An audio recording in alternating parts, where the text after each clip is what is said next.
Good morning, everybody. It's a beautiful day here in Arizona. Nice and sunny skies, no clouds. We've had rain over the weekend. It was a very wet and cold Easter Sunday, but we are back to our sunny 70 degree weather. I think it's actually going to get up in the 80s today. But today we have a special guest. Maricopa County Sheriff candidate Jerry Sheridan will be joining us here in a few minutes. I want to have a great conversation with him and let people know who may be watching from right here in Maricopa County exactly what he stands for and what he plans to do different as sheriff of Maricopa County than what's been done in the past many years with Paul Penzone. And then he resigned, and now we have Sheriff Russ Skinner. And he was a registered Republican. And because Penzone was a Democrat, and when he announced that he was going to resign, they have to appoint somebody in that position who is a Democrat also.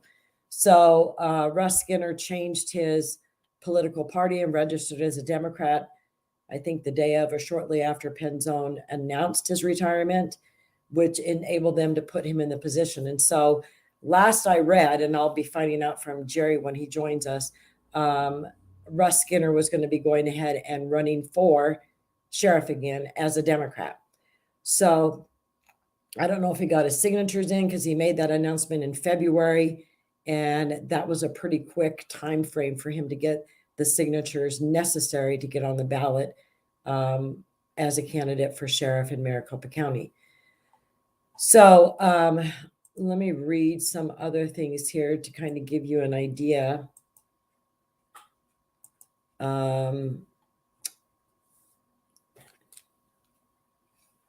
He was appointed by the Maricopa County Board of Supervisors in a 4-1 vote on February 8th to finish Penzone's term in leading the embattled agency, which has been under court-ordered monitoring for racial profiling since 2013. This all had to do with the SB 1070 that came down, the law that was passed, and it had gone to the Supreme Court, and there was a lot of back and forth with the courts and negotiations and whatnot. And in 2014, the then Governor Jan Brewer and Attorney General Tom Horne came to an agreement with the federal courts that if you leave show me your papers standing in the SB 1070 bill here in Arizona, we will not arrest people for transporting illegals throughout the state. So that was a court order that was signed in 2014, and show me your papers still stands. Now, a lot of things happened back then, and they were calling Arizona a racial state.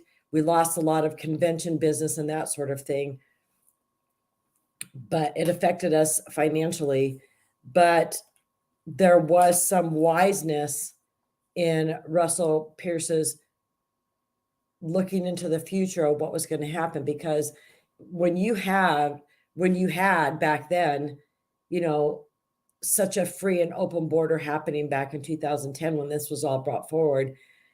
And President Obama was speaking about it. President Clinton was speaking about it, that we've got to stop the flow of these people, and illegal immigration is not acceptable in the United States.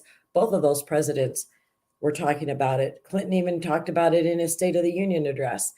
And so there was looking into the future of what will this become if it's not, the brakes aren't put on and some safeguards put in place. What is this going to become, these open borders that we've got? Because, they've been open borders for a long time. I mean, the fact that there was border wall even put up was because of President Trump. So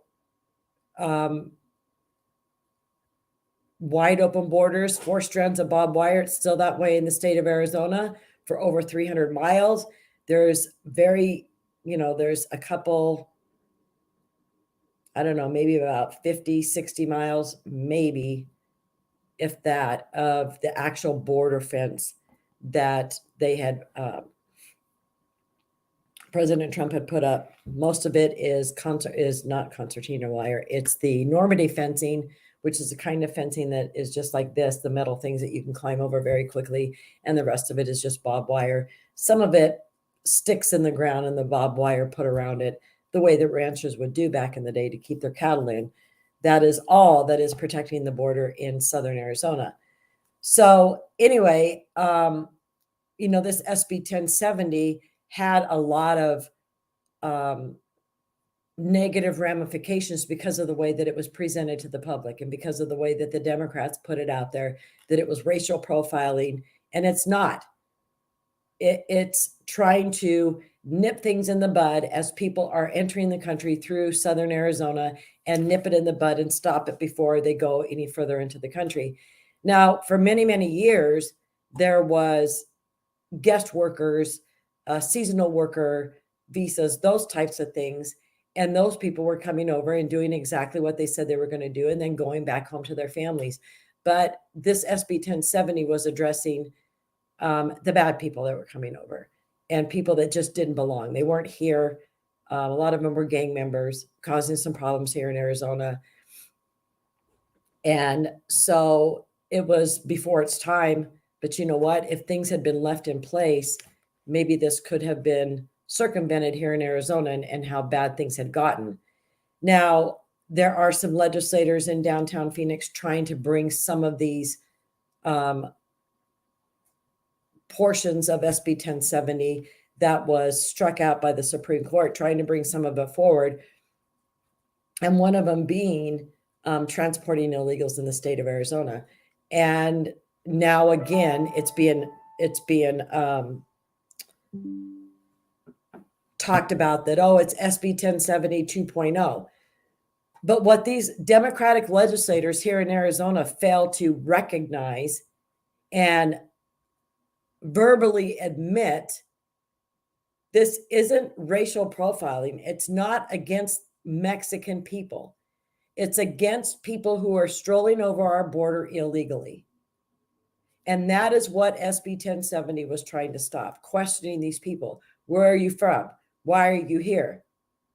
That type of thing. Show me your papers. And law enforcement is still allowed to do it. However, a lot of the city councils and the mayors and the police chiefs have stopped their officers from doing that sort of thing because they don't want the lawsuits coming against them for racial profiling, which is what all of these, pro illegal immigration organizations do. They bring these lawsuits forward and they tie up the law enforcement the same way that Biden is tying up Border Patrol's hands and ICE's hands. These lawsuits from the ACLU, the lawyers for migrants, all these organizations that bring these lawsuits forward to tie things up and put things on pause and allow the illegal immigration to continue.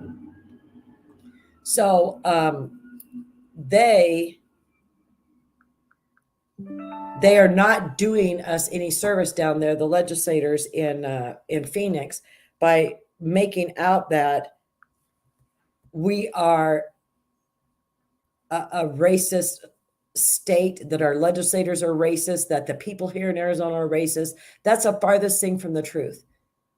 The people in Arizona have lived harmoniously with the Mexican immigrants who have come up for years, for decades, for centuries. And that is the furthest thing from the truth here in Arizona. We are not racist. My son worked down in an area in Mesa that he was put on to clean up the area from the drug dealers and the homeless people and the gang members who are down there causing problems in this neighborhood. He was assigned to that area to clean it up. The majority of people who lived in that area were illegal immigrants, but they've been here for decades. And these people want to be Americans. They want to stay here. They've proven themselves. And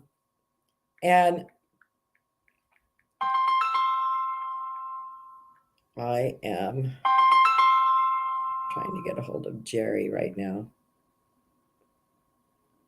Terry Sheridan. They've proven themselves. They've become members of society. A lot of them own small businesses. Their children have gone into the military. They are not a burden on our welfare system. They pay taxes. These people want to be Americans, and those are the people that we should be helping, folks, not the people who are walking over the border tomorrow. Those are not the people. Let me see. I'm going to send him another link. Let me see. Hold on, people, or hold on, folks, because I need to send him another link.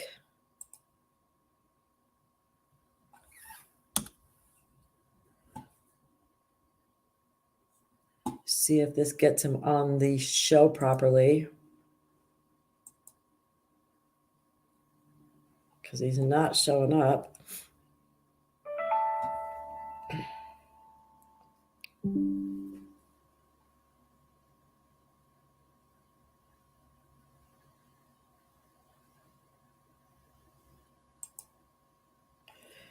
All right, hold on a second.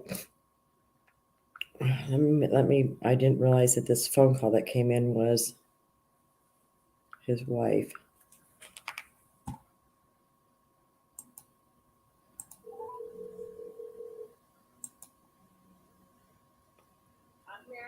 Hi. I don't.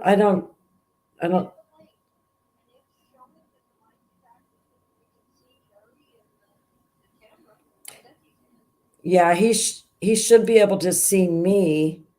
Did you click on the link the other link that I sent you?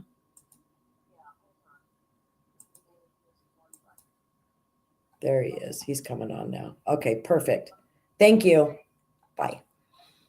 All right, we got Jerry getting his camera set up, and I'll bring him on here. Your ears must have been burning. I was talking about you, Jerry. We were talking about you too. I said, "Where is she? I've been sitting here for 20 minutes." Oh my goodness. How are you doing today? Great. Good day. You? I'm doing great. You know, the signature phase has passed us, and now it's on the campaign trail, right? Talking to the good people here in Arizona. Yep. Getting them to vote the right way. Raising money too, and that's the part that I hate. Yes. Almost as much as the signatures. Right. Although, you know, this year I had a very good feel for things when I was out door knocking and getting signatures. I had great conversations with people, and they seem to be more aware of what is happening in this country and in this state than they were 2 years ago. Mm-hmm. And they're tuning in is the good thing. So, well, yep. That I consider that the Biden factor. That you know when somebody has a drug problem, alcohol problem, they don't seek help until they're at the rock bottom, and that's what I think is happening with people. Are finally waking up again. I mean, this happens every time we have a Democrat president. People wake up, and then they forget 4 years from now. You know, that's the only problem. Although we have been unable to forget for 4 years that Biden is in office because he's doing such a crappy job. You know, I mean, he is really destroying our country. And people who normally don't pay attention to politics are actually feeling it. They are feeling it, you know, in the prices that they pay at the gas pumps and the prices that they pay at the grocery stores. The fact that their communities may be being overrun with illegal criminals and the crime rates are going up. And, you know, I find it so interesting. And you've been in law enforcement, Jerry. You worked at the sheriff's office. You know, so many times, and I've talked about this for years. And I mean, this probably goes back 7 or 8 years, where they were booking some of these illegals, and they were brown or black-skinned illegals that had committed crimes. And I'm looking at their booking, and it shows their race as white. And, you know, I've talked many, many times about how the crime statistics in this country are skewed to where it fits the narrative that the Cato Institute or the ACLU puts out that, Americans commit more crimes than illegals. The other thing that is frightening right now is the Biden administration and his press secretary keeps talking at these press conferences that she has that the crime rates have gone down in America.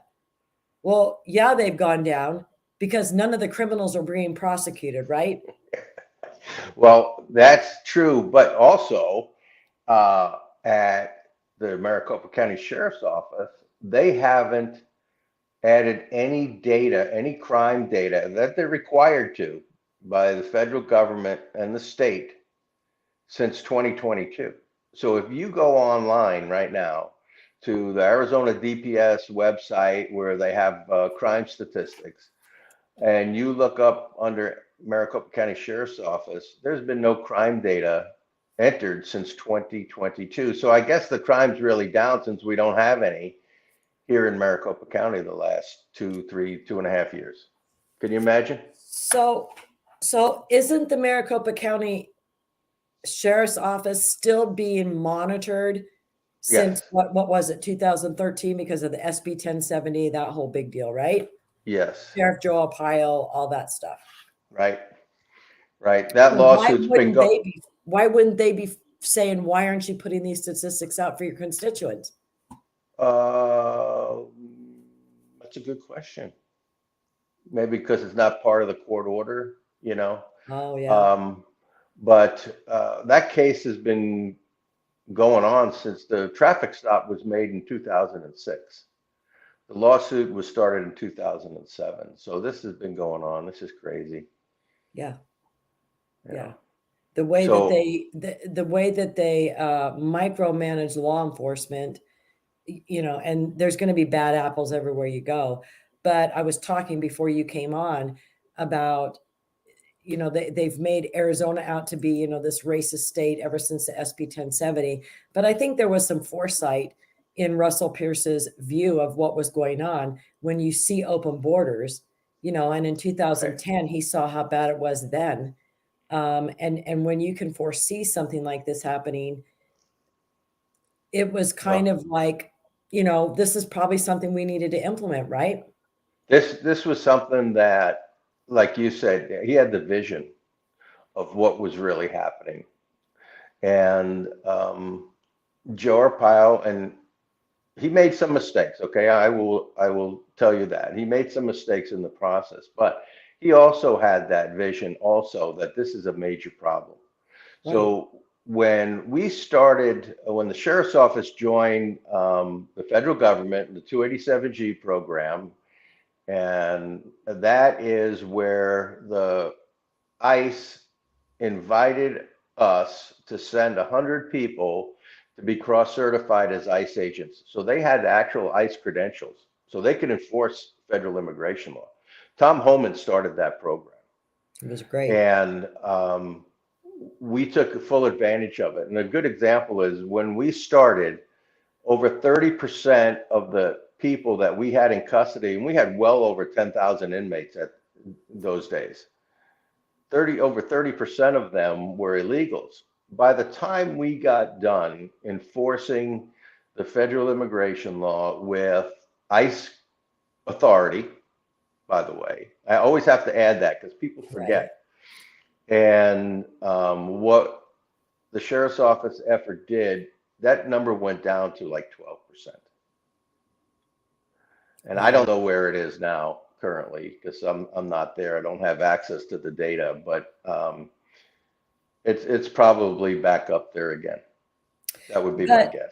I remember being up in our Sheriff Joe Arpaio's office after my son had been killed, and we were having conversations about illegal immigration. And he was saying at that time, which Brandon was killed in 2014, so it had to have been probably 2015 or 16 that I was up there in his office. Mm-hmm. He was telling me that he would sit in his office and watch the ICE vans basically go up the street and open the doors and let these illegals back out onto the streets.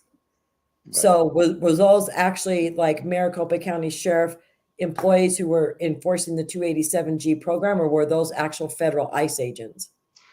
Well, what we would do, it would be our deputies on the street, and the detention officers in the jail system who would identify the illegal aliens, and they would put a hold on them.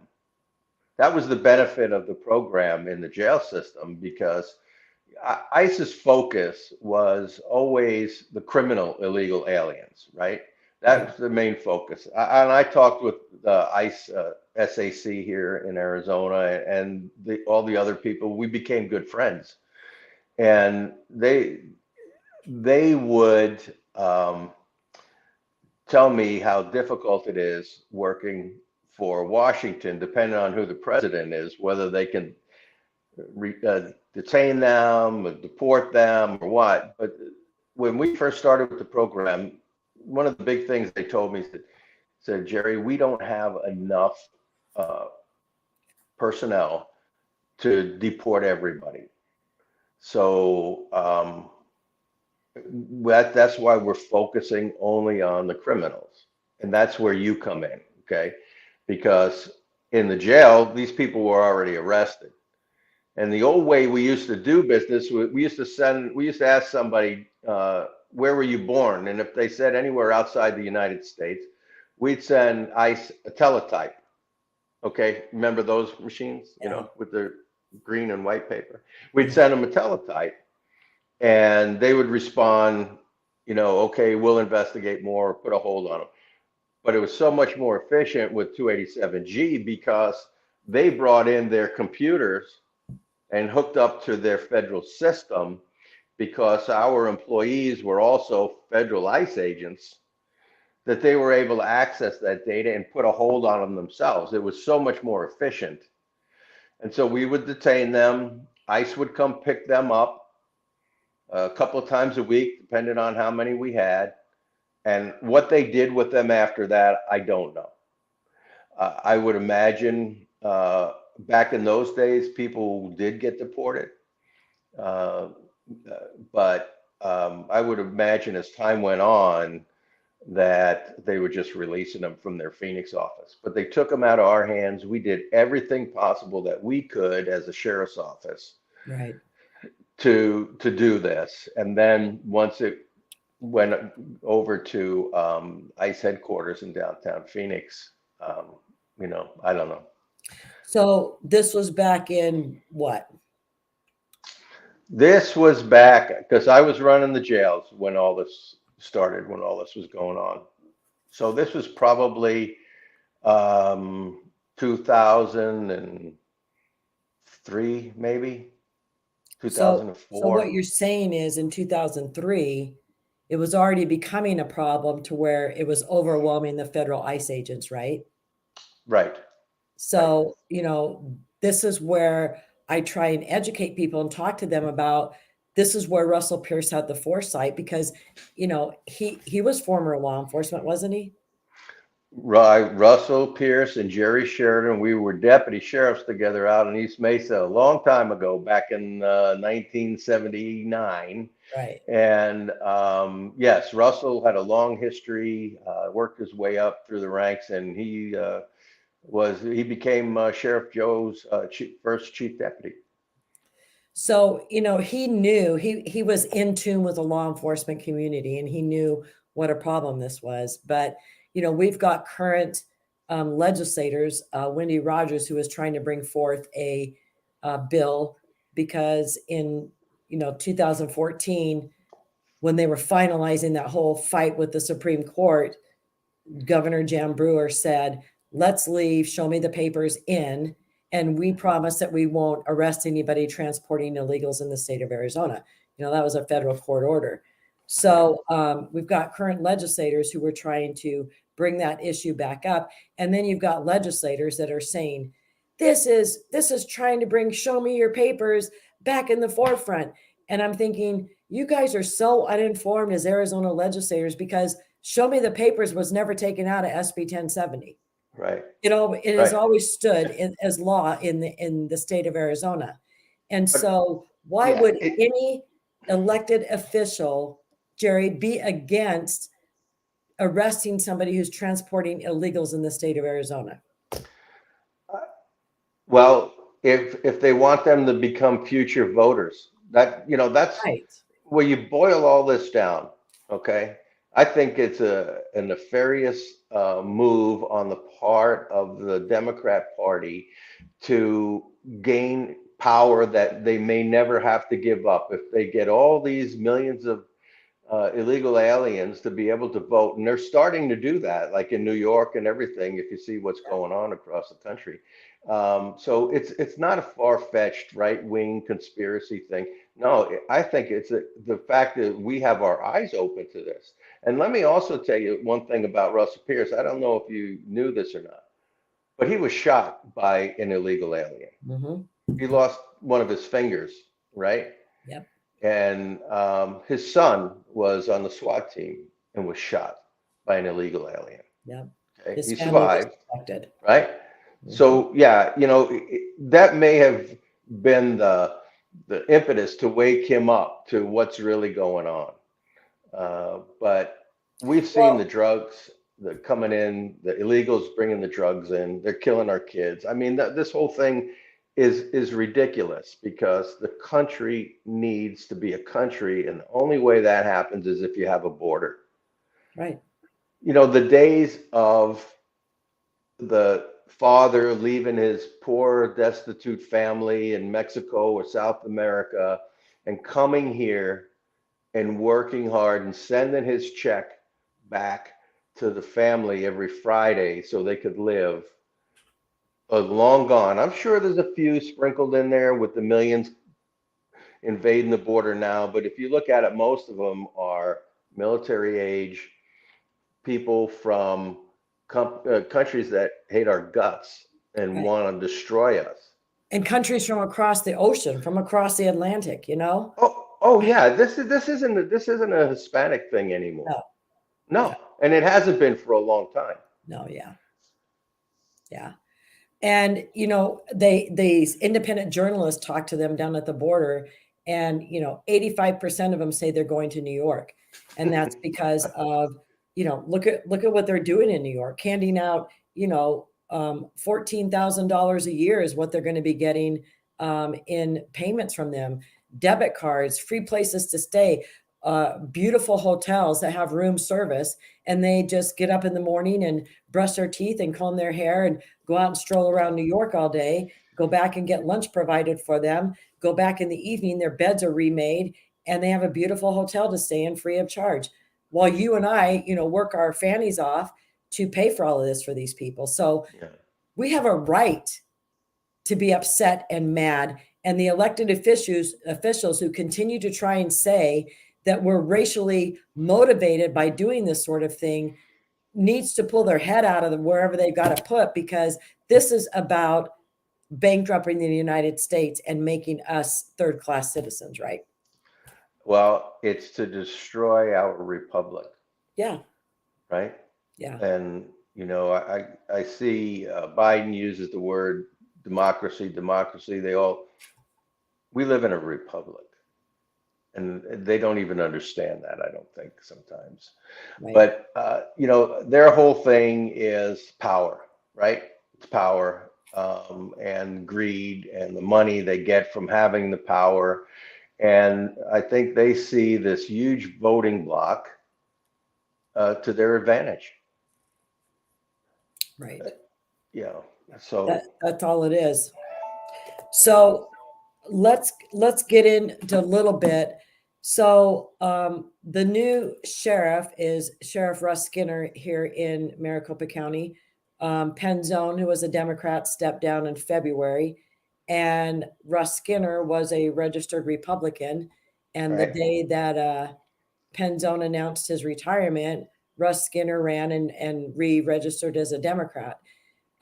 He claimed he was going to be running. Did he get enough signatures in? He did. So he's He going to be did. on the Democratic ticket.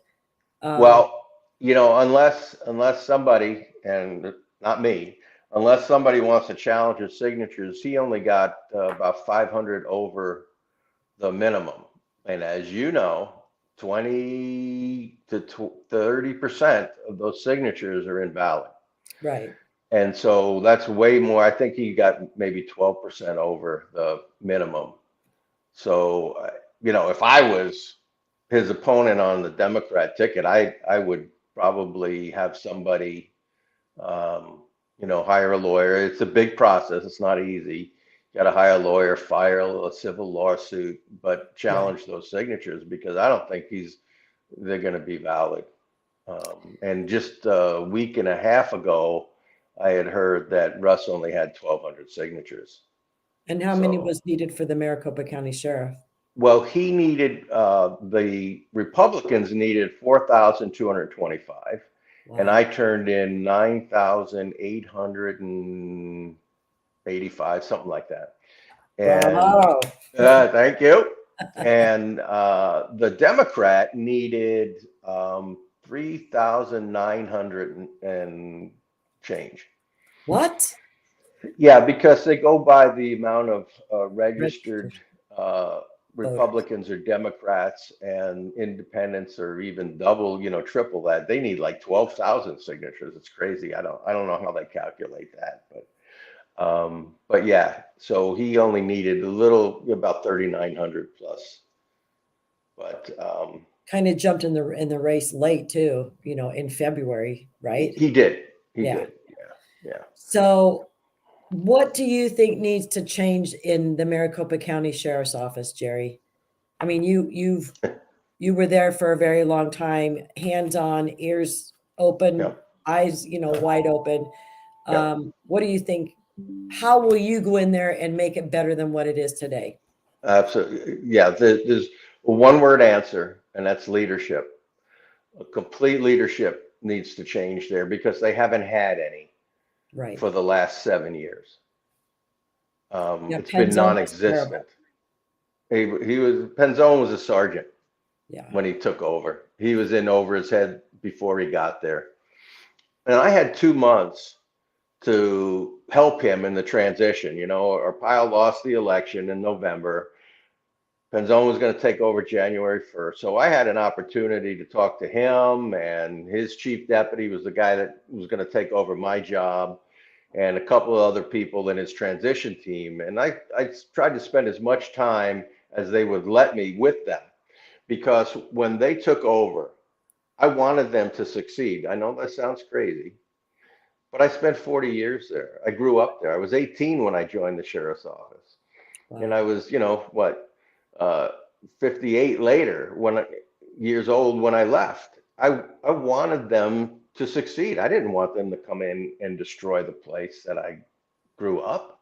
Right. And so I gave them my absolute best advice on what to do on many issues, and they didn't take any of it. They did the exact opposite in a lot of things. And I remember Paul telling me one day, he says, "Well, Jerry, I'm going to get along with everybody, the ACLU and the DOJ." And I'm like, "Paul, stop. They are adversaries in a civil lawsuit against you. Yeah. You can't get along. Yeah, you try and reach common ground, but what he wound up doing for the last 7 years was allow them to have their way with him. And one of the things I told him, I said that if the ACLU and the DOJ, they hate law enforcement. They want to take over. They don't want us to do our job. I remember sitting there one day, probably one of the first times when I met with the DOJ lawyers. They had 5, 6 of them come in from Washington. They they were more concerned with the color of the SWAT team's outfit because Jeez. it was too aggressive. And I'm thinking, A wait a color is second. too aggressive. Yeah, yeah, yeah. Because it was, I think they were black at the time. I don't know what color they are now. I think they're green, OD green. They're too militaristic. Well, they have to wear helmets and shields because they're going to get in a gun battle, a Right. lot of times with people. You want it's that left wing pacifist, don't want law enforcement to do anything. And we see this, what happens when this takes over in the big cities in Yeah. Seattle and Portland and San Francisco and LA and New York, Chicago, Detroit. I can stop here because everywhere this philosophy takes over, it the crime rates just go absolutely crazy. You know, I was born and raised in New York City. My dad and my uncles were New York City cops. So I've been around this business my entire life. Yeah. And so when I see what's happening in New York City, it was a great place when Rudy Giuliani got there and Bernie Kerik and those guys cleaned that place up. It was a great place to go back and visit. I've been in Arizona for 47 years, but Yeah. it was a great place. I wouldn't go back there now. And you Mm-mm. know what? I have the ability to carry a gun back there. I wouldn't even do that. I told my wife the other day, I says, if we ever went back, I says, I would leave my gun in the safe at home because I would not even want to think about having to defend myself or somebody else because I'll be in prosecuted for homicide just like that Marine is Exactly. for stopping that guy on the subway. Yeah. It's absolutely ridiculous. So the other part of the equation is we need a strong sheriff. And of course, I know one myself. And we need a strong county attorney here because they have probably even more impact on crime than law enforcement does because they're the ones that prosecute the cases. Right. And again, we've seen that in all the cities I just mentioned, and what weak prosecutors bring to the table is more chaos and crime and murder and Well, and you look misery. at Sheriff Daniels down in Cochise County and the Attorney General that the county Attorney General that they had. They worked in coordination. And when Trump was in office, they had a pretty good gig going on to where they were even putting these juvenile drug mules in, jail for a year, prison for a year.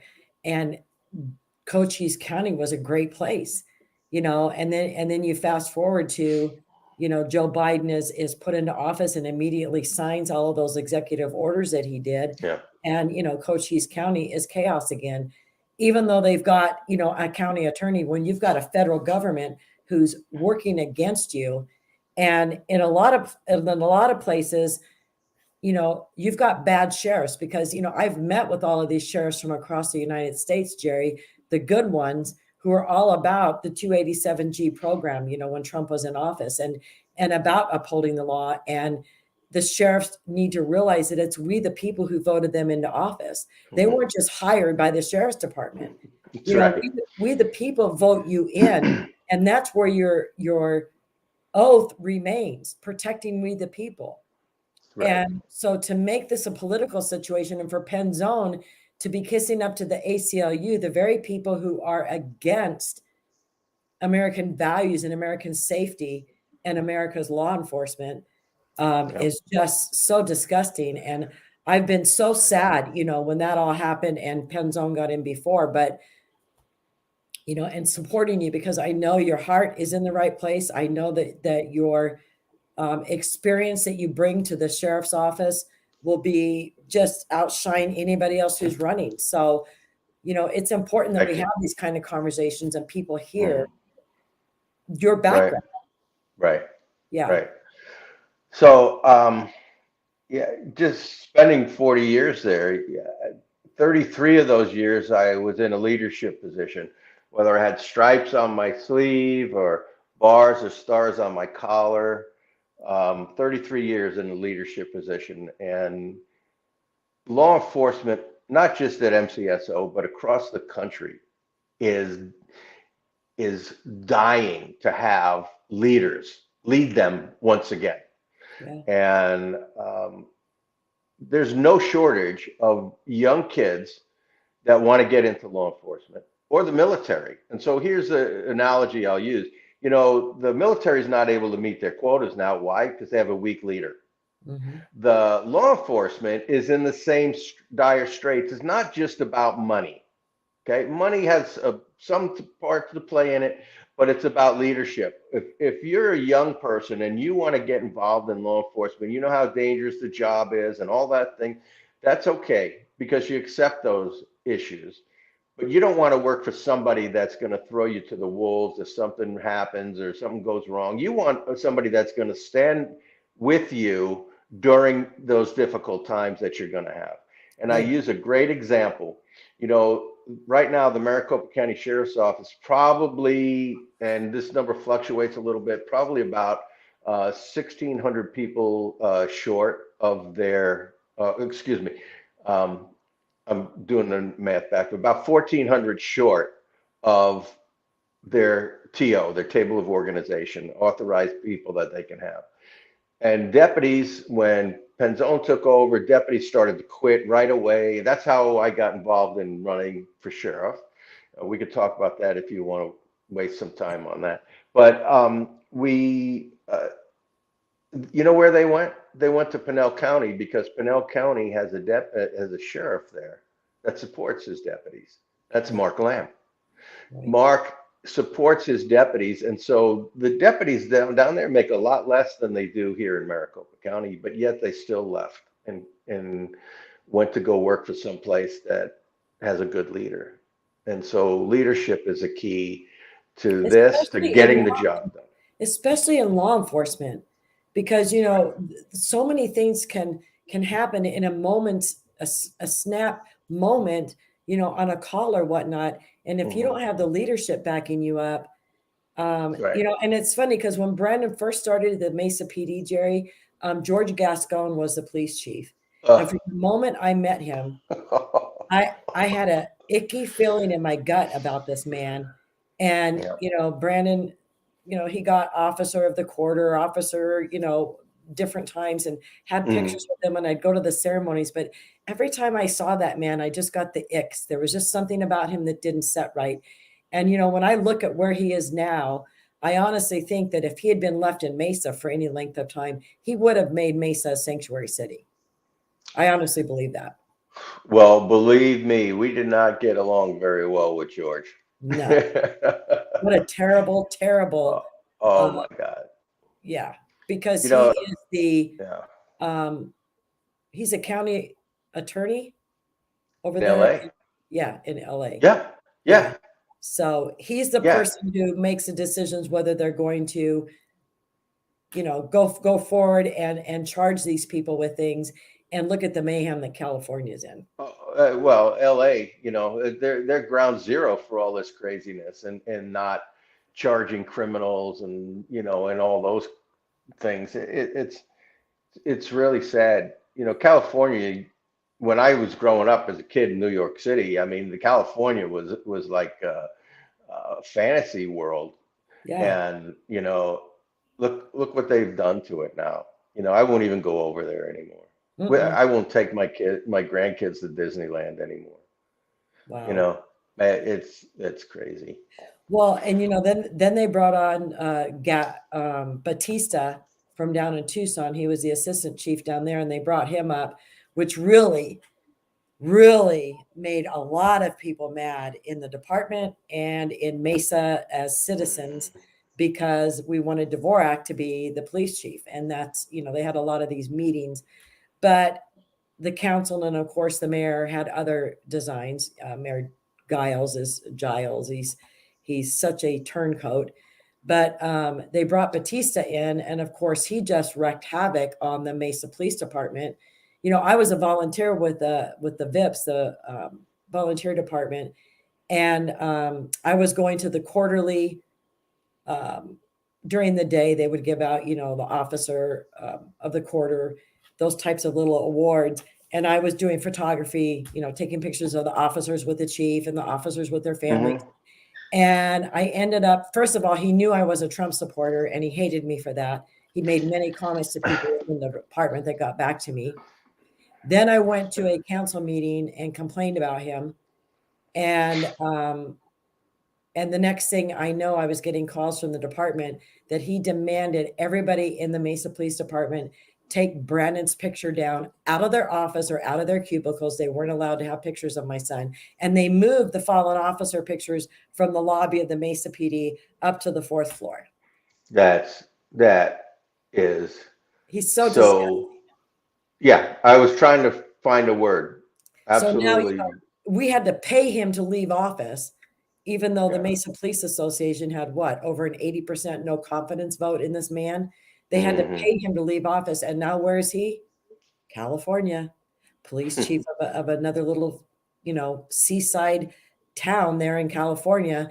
It's like all of these bad players end up in California, and I really feel sorry for the communities. But we've got to concentrate here in Arizona on getting the good people, the people who know the law, know what's going to make a difference, and have the backbone to stand up to these crybaby armchair commentators, right? Yeah. It's very simple for me. I'm doing this. I'm running for sheriff. I don't need this headache. I don't need the money. I've got a great retirement. I've got a cabin up north, horses. My dad, he's 93, lives with us. My wife's my best friend. I do a lot of photography, traveling all over the southwest of the United States. I got plenty to do. I don't need this. Right. But it was the people that worked there that started to call me soon after Penzone took office in 2017. Chief, we need you back here. We blah, blah, blah. So I'm running because I have the passion to take care of that place. It's my family. MCSO is my family. I have a passion to uphold the oath that I'm going to take to uphold the Constitution of the United States, the Constitution of the state laws of Arizona. And I have a passion to keep people safe. It's simple for me. It's not about the money. I don't want to use this as a stepping stone to run for the governor or a House seat or, anything else. I just want to be the sheriff, turn this ship around so we get back to the basics, and that's enforcing the rule of law, stop all this frivolous crap that we're doing, and use the personnel effectively to fight crime, to fight our border here. I consider our border in Maricopa County, because we're not a border county, is I-8 down by Gila Bend, the Vico Valley, all that. That's where I focused when I became the chief deputy in 2010 and had some say over what happens in the entire office. Is I made sure we put detectives down in the desert fighting the drug cartels, bringing the drugs in, human smuggling, child sex trafficking. We focused on all those things because that's what the sheriff should do. Well, wouldn't you know it, a week after I'm gone, Penzone disbanded them. And there's been nobody out there for the last 7 years and 3 months. Jeez. Nobody. Yeah. When we were there, at least the border patrol started to come around and help. But once we were gone, they had no reason to be out there anymore. And they won't be out there anymore with this administration, right? No, this administration isn't going to last much longer. Yeah. If God is on our side, and I believe that He is, He'll turn this ship around. Yes. And we'll get these things fixed. Donald Trump will be our president, and maybe we can. What we really need, and this is why we need people like you. We need people just as bad, probably worse off here in Arizona, in our House and Senate, to make sure we maintain the majority. Because I don't know if most people know, we only have a majority of 1 in the House and 1 in the Senate. Yep. That's scary because we have this California type governor here that we could be California in months if people don't wake up and bring people like you into office. Well, and she's the veto queen. And, you've got legislators who, Republican legislators who obviously look out for the safety of our law enforcement officers. We're all about that, and one of those components of keeping our law enforcement safe is closing our borders to keep terrorists and illegal criminals out of our country. So, when you've got a governor who's going to veto everything, it's been kind of a spinning their wheels kind of a situation down at the Capitol. And you've got a lot of Democrats who are running for office that are strictly activists, like Lorraine Austin, who's in LD9 here in Mesa, who I'm running against, one of them. She's an LGBTQ activist, and that's what she is laser focused on LGBTQ issues. And that really doesn't represent West Mesa. maybe 2% of the voters in West Mesa are who she represents with that kind of rhetoric. And we need somebody in the House. We need somebody in the sheriff's office who understands the laws and protecting citizens. And, especially in the sheriff's office, because the people need to understand, the voters, that this is a very important position that they're given the authority to vote this person into office. The sheriffs are the last line of defense, right? Sheriff is the last line of defense across the country.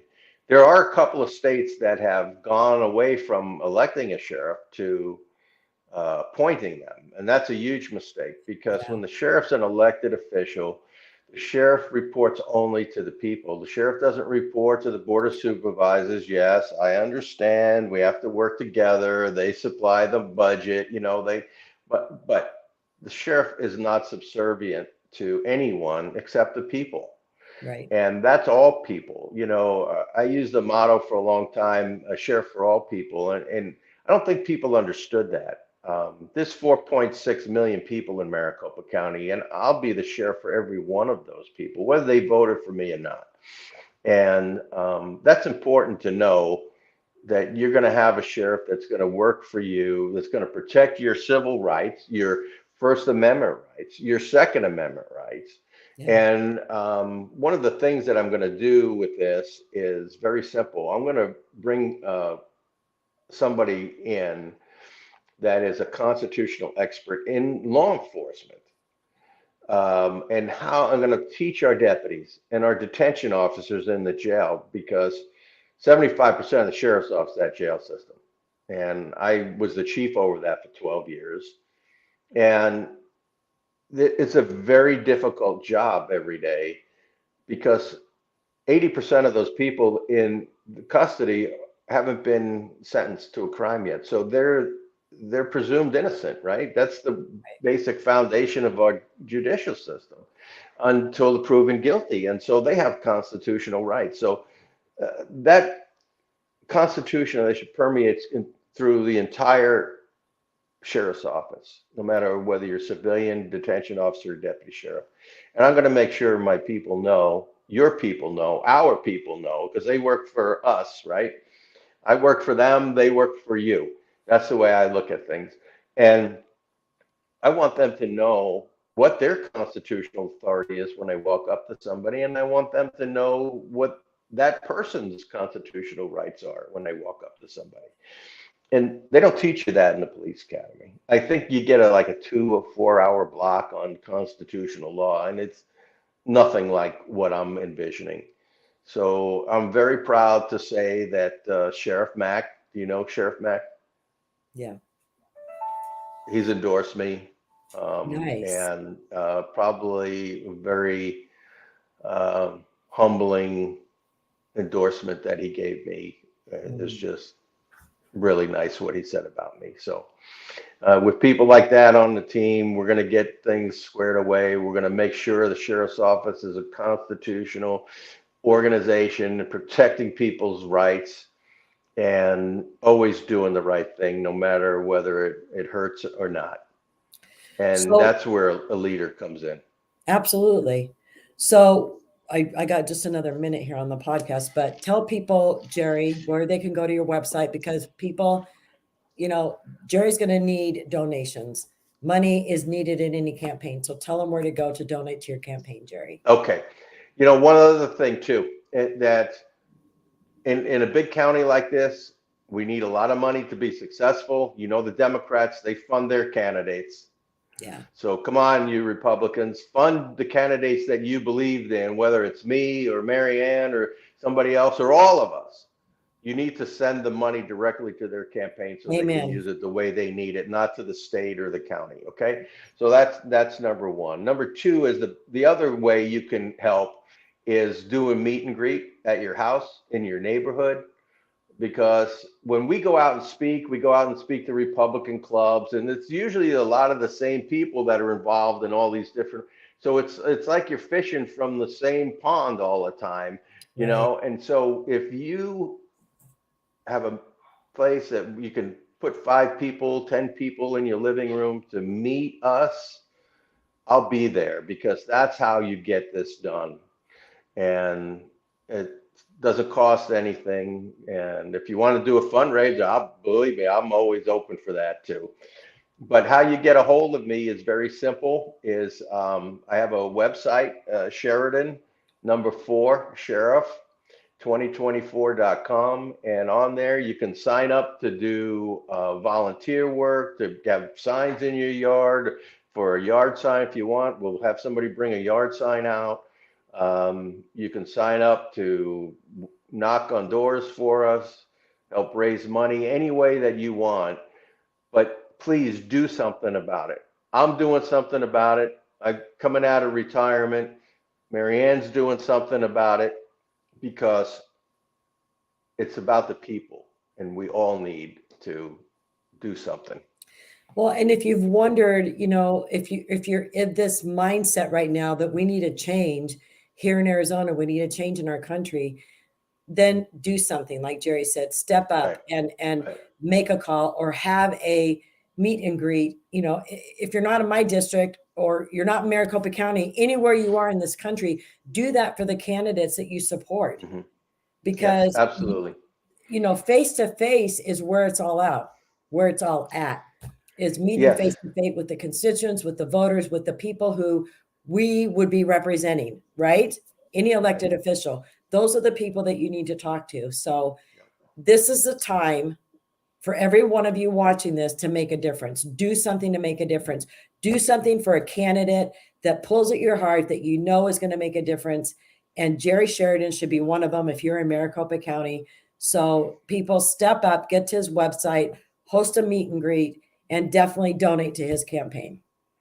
Well, thank you, Marianne. I was honored when you called me the other day and asked me if I wanted to come on with you, because I think about you all the time. I think about Brandon, and what you must be going through, and, every day. And, it was somebody that shouldn't have even been in this country. Right. And yeah, so let's do something about it, all of us together. And that's where the power of this company, the power of this company, the power of this country is in the people. I mean, the founding fathers set out the Constitution to put the most of the authority, if not most of the authority, I was going to say if not all, but now there's a couple of things that the federal government's supposed to do, to the states, to the people, back down to the people. They set the legislature up for 2-year terms because they didn't want professional politicians. Well, look what's happened since then. But, that's the way it was. The people would spend 2 years and help the country and go back to their farm fields and their jobs. Right. Well, and for the people who are disillusioned and say, I'm so sick of politics, this is the time. You're going to be even more sick of politics if you don't step up and vote this year. It's going to get 10 times worse. And this is the time. This vote could change the course of this country, the course of the state of Arizona, the course of Maricopa County. And this is when you're needed most. So if you're a registered voter, you better get out and vote. You better not miss the primary. You better not miss the general. And if you are not registered to vote, then get your little fanny down to wherever you need to get. Give me a call, private message me. I will find a way to get somebody to your house and get you registered to vote, because people like Jerry and I need your vote. Mm-hmm. And the good candidates all across this country need your vote.